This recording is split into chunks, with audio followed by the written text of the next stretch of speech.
Senhor para você, professor discipulando. Aqui quem vos fala é o Eli. Trabalho junto à classe de jovens do Tempo Central da Assembleia de Deus. Estamos aqui para mais uma realização de um Evidência Síntese Podcast. E estou aqui com meu companheiro e amigo, o professor, estimado professor Nilson Moraes. A paz do Senhor, meu amado. Pai do Senhor, Moeli, Pai do Senhor, professores, alunos que têm nos acompanhado ao longo desses podcasts.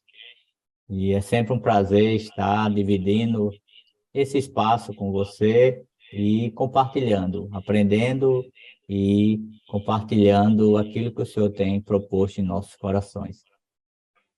Obrigado, meu querido.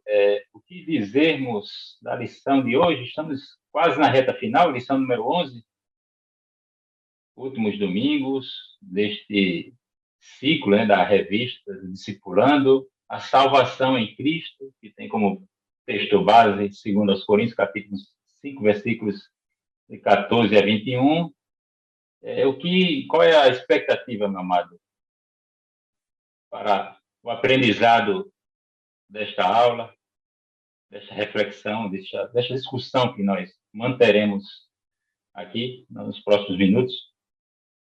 Nossa expectativa, Eli, é a expectativa de que o alcance desta lição seja a compreensão desse ato tão gracioso da parte de Deus na pessoa de Cristo Jesus, que é a salvação, dada a cada um de nós, que temos desfrutado, e há muitas implicações bíblicas e esperamos que no tempo que vamos aqui discorrer, possamos refletir um pouco sobre essa tão maravilhosa salvação.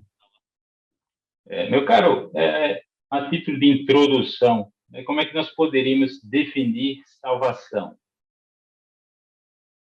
Antes de um aprofundamento mais adequado do ponto de vista teológico, bíblico, mas, assim, de uma forma, em poucas palavras, o que é que você poderia considerar como uma definição, uma conceituação mínima para a gente considerar, digamos, ortodoxa, né? Claro, para salvação. Salvação no cristianismo.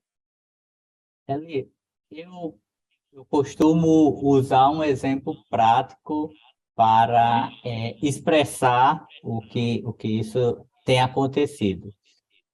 A salvação é como alguém que chega para um médico e, a princípio, você pensa que está tudo bem, ou você tem alguns problemas mais de natureza pessoal, nada que implique algo mais complexo, até que esse médico ele faz um check-up e apresenta o diagnóstico. O diagnóstico é que você está com a enfermidade mortal e você só tem uma forma de não morrer, que é aceitando o tratamento que esse médico lhe apresenta.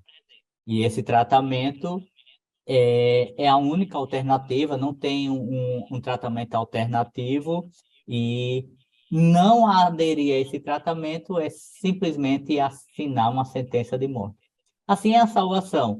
Cada um de nós chegamos diante de Cristo e o Espírito Santo, ele nos convence de que estamos doentes e temos uma doença mortal.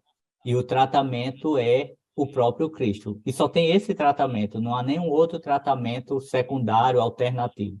Pode até alguém apresentar, mas não vai tirar de nós essa enfermidade mortal. Uma enfermidade que cada um de nós nascemos com ela.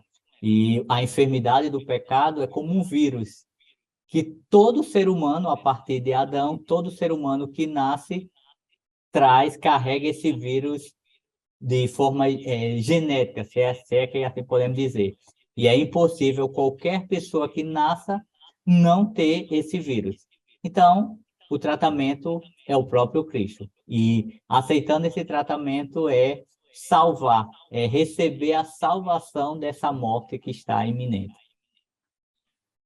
Obrigado, professor Nilson. É importante essa referência ao papel do Espírito Santo em convencer o pecador, porque eu creio que um distúrbio ou um aspecto dessa, digamos, que faz parte da dinâmica natural e misteriosa do pecado no indivíduo, é justamente ele não, de si mesmo, não reconhecer a necessidade desse tratamento, do tratamento em questão. E você tem usado aí como, adotado como analogia essa Sim, consulta, digamos, a busca de um check-up com, digamos, um médico por excelência.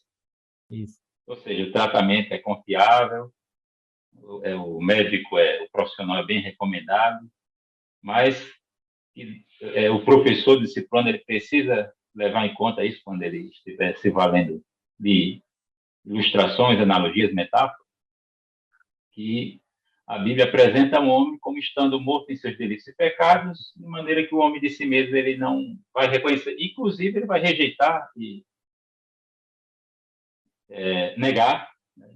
Vai negar essa realidade, mas que uma situação crítica, é uma situação emergencial e, com certeza, esse tratamento que Jesus tem a oferecer é radical. Radical. É radical. É como ele mesmo apresenta quando convida ao renunciar-se a si mesmo, né? É esse tratamento radical. É um tratamento que muda você, transforma de dentro para fora e não tem um outro meio. E vamos aqui já adentrando, né, a perspectiva propriamente bíblica da salvação. No subtópico nós temos aqui a arrogância da autonomia humana, professor Douglas Nilson. Desde o Éden nós vemos essa ilusão do homem, e aqui quando eu digo homem eu me refiro à humanidade de modo geral, ou seja, um uso da palavra todo abrangente. Eu não estou excluindo aqui as mulheres. Então, é típico da humanidade caída, e nós verificamos isso já ainda no estado de retidão original, em Adão e Eva, que foi justamente essa tentação que Satanás colocou, a soberba da vida. A soberba da vida, a cobiça da carne, a concupiscência dos olhos. O ser humano é fascinante, né? O ser humano fica eufórico, ele experimenta uma espécie de enlevo quando ele presume que pode se autodeterminar, tomar seu destino nas próprias mãos e desenvolver essa autonomia. Porque qual é o problema do pecado original? Qual foi a transgressão de Adão? É justamente a questão da autoridade. Ele se sentiu na posição de legislar por si mesmo e de si mesmo aquilo que era bom para si mesmo, bom para ele. Ao invés de confiar no julgamento de Deus, na autoridade da palavra de Deus. Então, a serpente, fazendo ali uma espécie de hermenêutica da suspeita, ela lança dúvidas sobre a palavra de Deus. E Eva primeiramente, né, depois Adão, eles buscam essa autonomia, passam a cultivar, se sentem na liberdade, quando isso não é liberdade,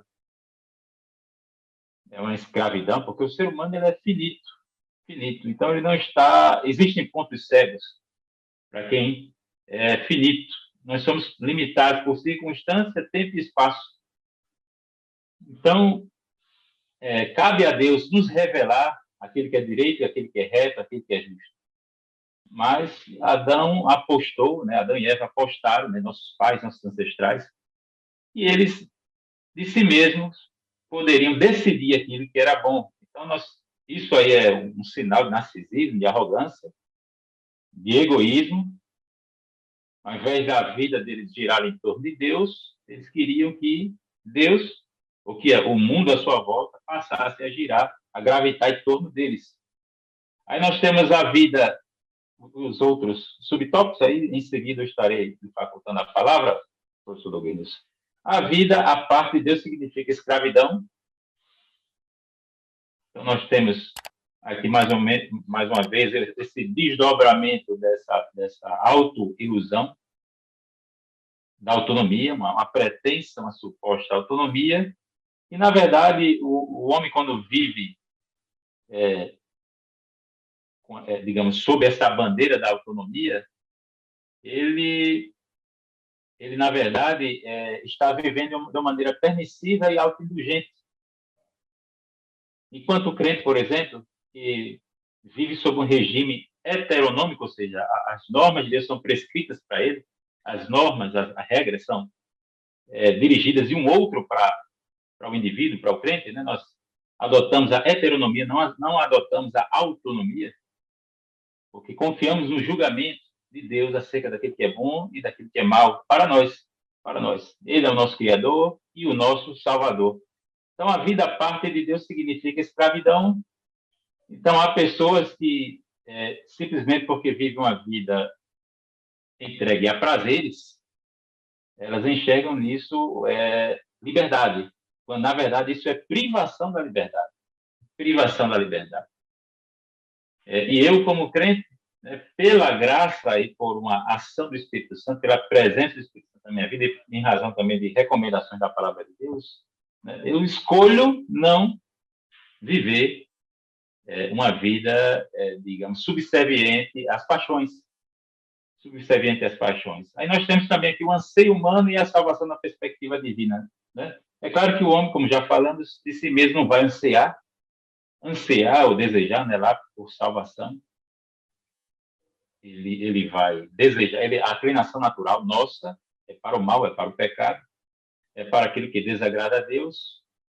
E o fato é que Deus planejou essa salvação e a sua graça nos assiste ao pecador. E o assunto, no que diz respeito à maneira como o homem responde a essa salvação, é o segundo tópico. Mas eu gostaria de lhe ouvir, meu querido. Compartilhe aí conosco suas impressões em relação a esse primeiro tópico e aos breves comentários que eu fiz e como é que a gente pode ajudar aí o professor do discipulando a tratar dessa perspectiva, né? A gente, digamos, traçar contornos para essa perspectiva bíblica da salvação. Gênesis 3, ele vai apresentar tudo isso que você falou agora há pouco, né?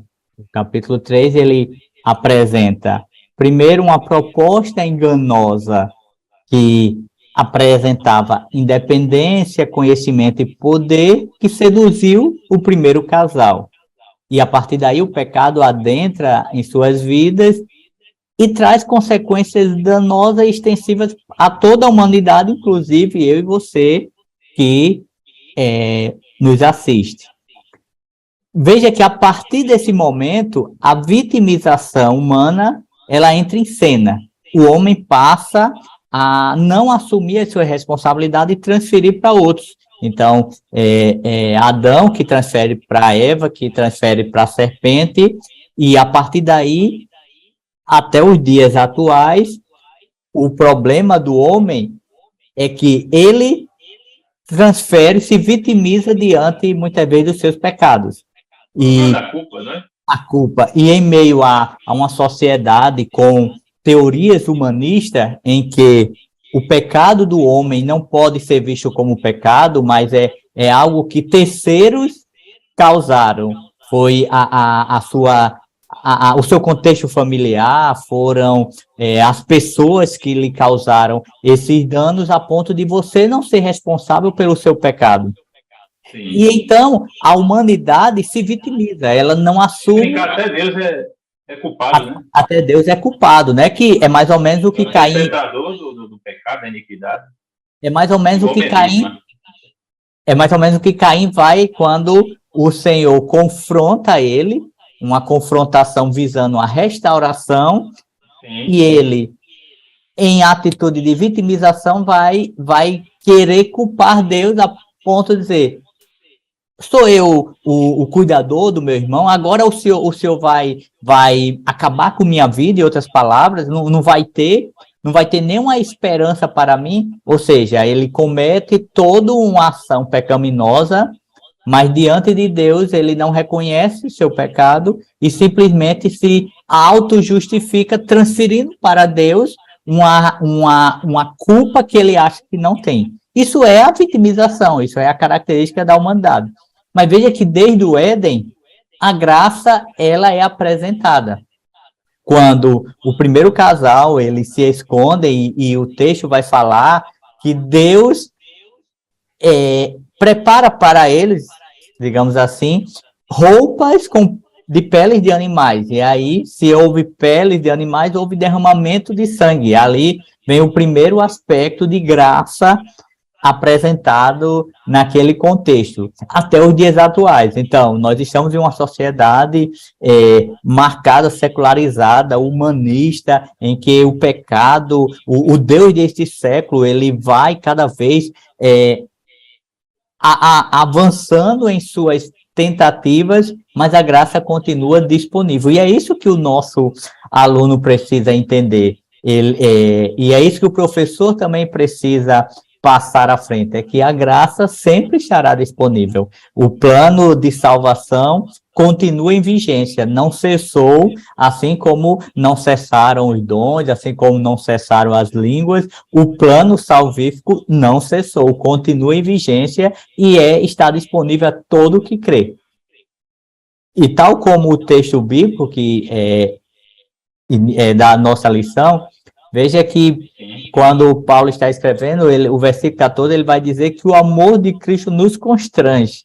Ou seja, compreender a dimensão desse amor leva-nos a um constrangimento, mas não aquele constrangimento que gera vergonha, mas um constrangimento no sentido de motivação. Você fica rendido, você não tem o que fazer diante de um amor tão grandioso desse. Então, a nossa atitude é render-se a ele. Um constrangimento que leva a um comportamento virtuoso. Virtuoso, isso. Ao invés de você se, digamos, em si mesmar e adotar uma postura introvertida e recusar qualquer tipo de abordagens, né? Como se tratasse, digamos, de um constrangimento, de uma coação, uma vergonha, né? Moral ou psicológica.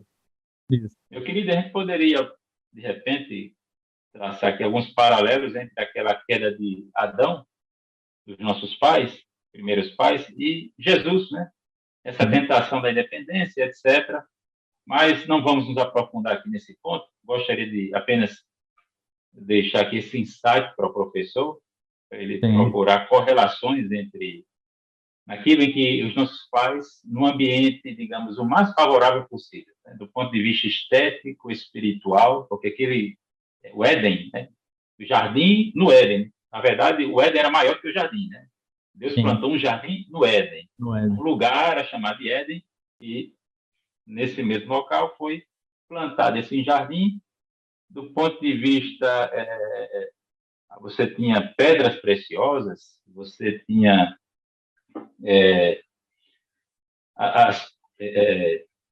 digamos, as árvores, né? As melhores frutas comestíveis, as árvores mais bonitas, e o verdor, né? O cheiro, o odor, ou seja, todos os prazeres estéticos e o tátil, né? Todos os prazeres corporais ali poderiam ser vivenciados de uma forma sublime, né? Então, num contexto tão agradável, o homem ele incorreu em transgressão, se voltou contra o seu Criador, buscando essa independência, essa autonomia, essa disputa de poder, né? Poder. Vamos aqui, meu querido, adentrar o segundo tópico, o paradoxo da salvação. Paradoxo é, digamos, quando você relaciona duas ideias aparentemente contraditórias, né? Aparentemente contraditórias, mas que no final das contas elas não são em si mesmas.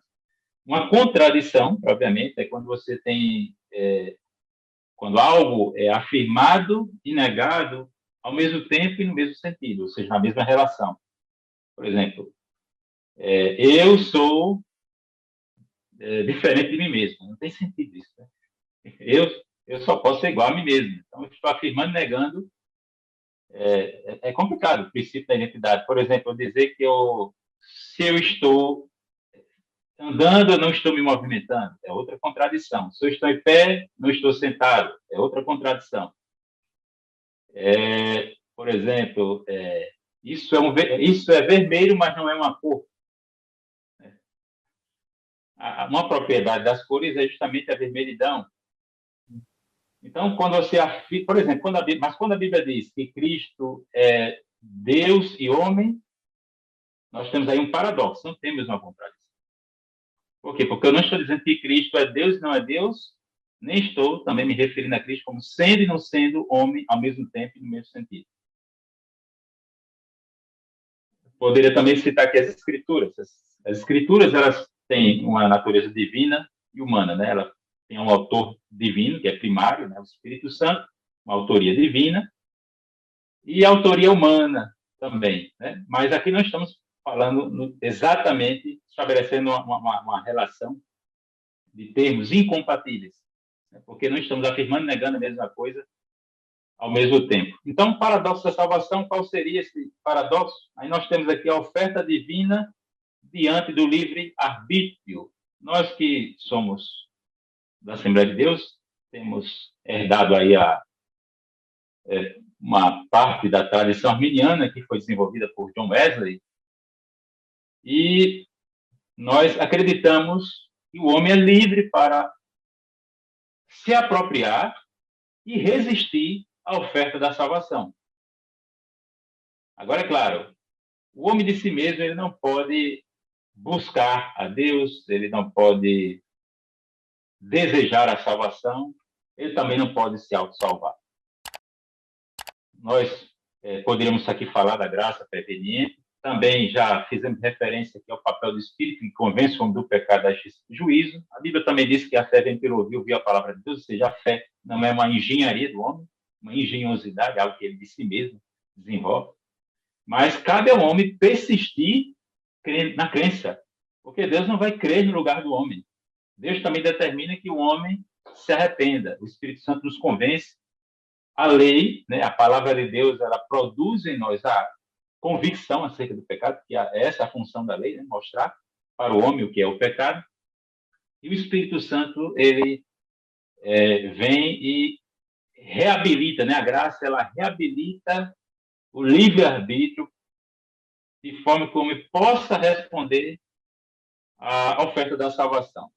Aí, é claro, né? O segundo subtópico aqui do segundo tópico, a possibilidade de rejeição humana diante do processo de convencimento divino. Nós reafirmamos isso aqui. Ou seja, o ato contrário é sempre possível. A escolha do homem não é pré-determinada. Não, nós rejeitamos isso. Pelo contrário, por exemplo, quando Adão caiu, nós não acreditamos, ensinamos que existia, antes da criação de todas as coisas, um decreto todo abrangente, a parte de Deus, que incluía, ou que até, inclusive, tornava, digamos, certa a queda de Adão. Claro que Deus não foi pego de surpresa, mas Deus criou o homem livre. Então, a escolha contrária, ou seja, o fato de nossos pais, Eva e Adão, não terem comido do fruto, ainda era uma possibilidade. Aquele ato aí não foi, a escolha contrária sempre foi possível, e Deus, de forma que Deus não pode ser a fonte do mal, a causa do mal. E Deus não coage ninguém para ir para o céu. Deus, ele criou seres livres, ele quer, através da sua graça, do seu amor. O seu amor não é coercitivo. Também não tem sentido você criar, se Deus é um ser pessoal, ele só poderia criar seres conforme a sua imagem e semelhança, seres dotados de personalidade. E nesse aspecto ali... Não autômatos, né? No caso de Adão ou no caso de João, para responder à oferta da salvação, algo tão maravilhoso, tão sublime. Uma livre resposta com o amor de Deus oferecido ao homem, disponibilizado ao homem. Pois não, professor Luiz, fica à vontade. E vem nesse aspecto, desse segundo tópico, Deus, ele apresenta salvação ao homem, a começar do Éden, e aqueles personagens, Deus apresenta possibilidades. Nada também chega para o homem sem que ele tenha uma escolha, uma opção por Deus. É assim o dilúvio. O dilúvio não foi uma coisa que Deus, na segunda-feira, disse, vamos destruir tudo e acabou. Houve tempo para que aquelas pessoas se arrependessem. Isso é graça, isso é misericórdia. Foi assim com cada personagem que nós vamos vendo ao longo das Escrituras. Deus, ele tem um plano, ele sabe que esse plano é o melhor caminho, é o único caminho para o homem, porque o próprio Cristo diz que ele é o caminho, mas o homem, ele pode simplesmente rejeitar esse caminho. Ok, rejeitou. É uma decisão. Não, eu quero esse caminho. Então, entrar nesse caminho, aderir a esse caminho, não vai ser do jeito que o homem quer. É por isso que Jesus, em seu ministério, ele deixa essas questões muito claras. Ele diz, olha, se alguém quiser vir após mim, renuncie. Então, Jesus, ele deixa claro quais são os parâmetros de alguém que quer ser cidadão do céu, que é alguém que quer render-se a ele. Ele não é só Salvador, ele é Senhor também. Então, é preciso ganhar, no paradoxo que você falou, é preciso perder para ganhar, se é que a gente pode dizer isso, porque você perde coisas que você morre para si mesmo, você perde muitas vezes posições, pessoas nesta vida para ganhar uma vida que vai ser totalmente satisfeita, totalmente preenchida, totalmente completa em Cristo. Então, esse é o projeto de Deus e o nosso professor precisa deixar isso claro para o nosso aluno, porque ele está em um processo de discipulado. E discipulado, qual o significado de discipulado? É você ensinar, apresentar as verdades bíblicas a esse aluno para que ele possa tornar-se o imitador de Cristo. Partindo do pressuposto que o professor já é um imitador de Cristo. Então, o novo convertido, ele precisa conhecer quem é esse Cristo e saber quais são as diretrizes de um reino, para que depois ele não esteja na igreja e diga, não foi assim que me passaram. A Escritura deixa isso bem claro. E em todo o tempo, você tem você tem a sua escolha. Vê que alguém que adentra a fé cristã, ela agora não está vinculado como algumas seitas, que você não pode sair, você assina um termo e você tem que ter marcas, e se sair, você corre o risco de vida. A porta que você entrou é a mesma que você pode sair, só depende de você. Agora, se você compreender a complexidade, a profundidade dessa porta que você entrou, você não quer mais sair. O amor de Cristo nos constrange, né? Nos Mais constrange. Isso. De forma que um morreu por todos, né? Para que todos, né, uma vez mortos para si mesmo, pudessem viver para ele. Meu querido, eu queria só, fechando aqui esse segundo tópico, explicar e da perspectiva divina. Sabe? Claro que Deus sabe, Deus está acima do tempo, Deus existe para além da história, então ele conhece quem será salvo, no final das contas. Inclusive, o livre-arbítrio se aplica à rejeição da salvação, né? A queda da graça. Alguém pode recair da graça. A Bíblia diz, aquele que perseverar até o fim será salvo. Quando falamos sobre a perseverança dos santos, enquanto forem santos, né? Enquanto forem santos. Então, pregamos e ensinamos, cremos que a graça é irresistível e acreditamos, ensinamos a perseverança, mas uma perseverança, digamos, condicional, né? A salvação também ela é condicionada à fé, né? Porque você tem três abordagens. Uma que diz que alguns serão salvos, outra, no outro extremo, nós temos uma abordagem que diz que no final, aliás, eu falei aqui que todos serão salvos. No outro extremo, que é o universalismo. Aí nós temos uma outra corrente,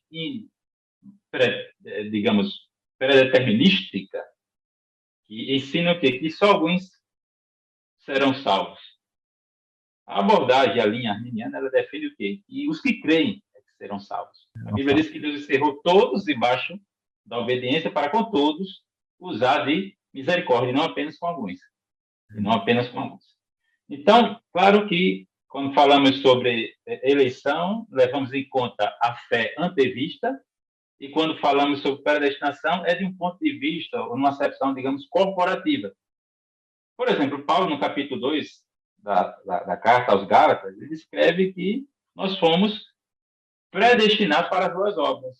Mas nem todo crente, digamos, pratica, né? Nem sempre está praticando boas obras. Então, eu não posso enxergar toda expressão que leva em conta, aliás, com essa forma, né? Predestinação, como sendo no sentido predeterminístico, de forma a excluir a resposta humana, o livre-arbítrio. Meu querido, terceiro tópico, a manifestação do amor de Deus pela humanidade.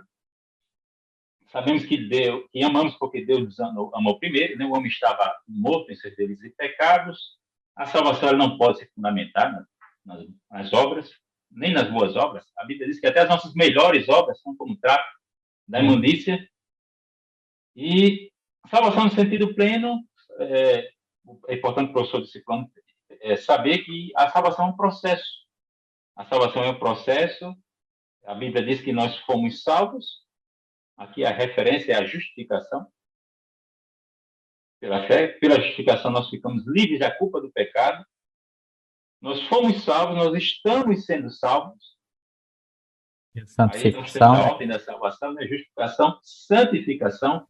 Na justificação eu fui declarado e não tornado. Declarado justo. Mas, digamos, eu me torno justo. Isso aí, a conotação já é mais moral, né? Pela obra, pela assistência do Espírito Santo que opera, uma obra sinergística, né? Que é a ação do Espírito Santo, né? Indispensável o Espírito Santo para que o homem se santifique. Ele precisa dar lugar e corresponder com esse trabalhar do Espírito Santo, que é uma santificação, ou uma santidade do interior, que se revela também no exterior. Fomos salvos, estamos sendo salvos e seremos salvos. E aqui a referência é a redenção do nosso corpo, ou glorificação, que é a etapa final da salvação, quando estaremos, digamos, não apenas livres da escravidão do pecado, que é o processo da santificação. Digo, santificação como processo e santificação posicional. Eu estou em Cristo, sou santo. Tem também essa perspectiva, digamos, mais gradual e como se fosse um processo da salvação até que é inacabado nesta vida, e um dia eu estarei livre da presença do pecado pela glorificação. E só mais esse comentário, meu caro amigo professor Douglas News, Deus estava em Cristo reconciliando o mundo. Depois Paulo vai dizer que a nós nos foi confiada o evangelho da reconciliação, a palavra da reconciliação. Aí, de novo, aqui eu vou tratar de livre-arbítrio. Por quê? Porque o que Paulo tinha em vista aqui com essa expressão reconciliação tem a ver com reatar relacionamentos, restaurar uma amizade. Isso pressupõe o quê? Inclusive a atividade diplomática de representantes, de autoridades que representam uma determinada nação, quando se dirigem a uma outra nação hostil, buscando ou se valendo de ritos diplomáticos, você só pode pressupor a possibilidade de resposta daquela nação com quem você quer estabelecer paz. De forma que a resposta ela não é pré-condicionada ou pré-determinada. Você não tem aí nenhuma coação. Como é que você quer estabelecer paz com outra pessoa se você está obrigando essa pessoa, agindo contra a vontade dela, de maneira para que ela, de forma involuntária, aceite paz, sua oferta de paz? Isso não tem sentido, é ridículo isso, irracional. Pois não, professor Douglas, como é que a gente pode concluir aqui esse terceiro tópico? A conclusão que eu apresento ali aos professores é o que o próprio escritor vai dizer, que diante de tudo isso que nós falamos, nos imposta a responsabilidade de anunciar essa tão grande salvação.